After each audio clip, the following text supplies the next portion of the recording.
советские солдаты и офицеры. Война, которую мы не выиграли, но и не проиграли, и о которой до сих пор неохотно вспоминают власти и спорят политики. 15 февраля – дань памяти всем, кто причастен к афганской войне. Много горя, бед, страданий принесли нашему народу эти 9 лет жестоких сражений в чужом краю. Но и там, в далеком Афганистане, советские воины проявили лучшие человеческие качества – мужество, стойкость, благородство.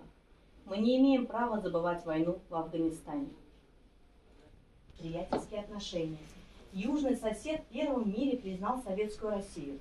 В последующем, по просьбе афганских руководителей, на территории дружественного нам государства силами советских специалистов сооружались электростанции, растительные комплексы, хлебзавод и другие объекты.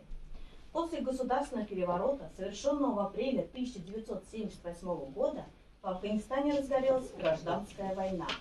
В 1979 году правительство Афганистана обратилось к СССР с просьбой ввести в страну советские войска. Но Леонид Ильич Брежнев отказал, объяснив тем, что страна решает свои проблемы сама. По истечении некоторого времени опять поступила просьба от Афганистана, чтобы ввести войска. 12 декабря 1979 года на очередном заседании Политбюро под руководством Брежнева было принято решение о вводе советских войск для оказания интернациональной помощи афганскому народу.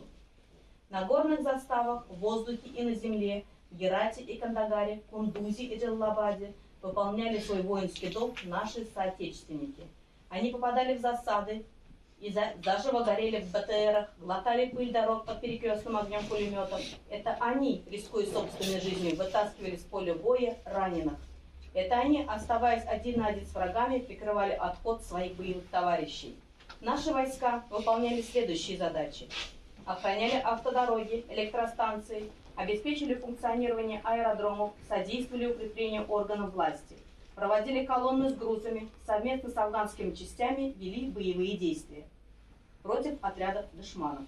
Вели борьбу с караванами, доставляющими оружие и боеприпасы из Пакистана и Ирана. С течением времени советский воинский контингент все более втягивался в крупномасштабные военные действия. Всего за эти годы пребывания в Афганистане советские войска участвовали в 416 крупномасштабных операциях.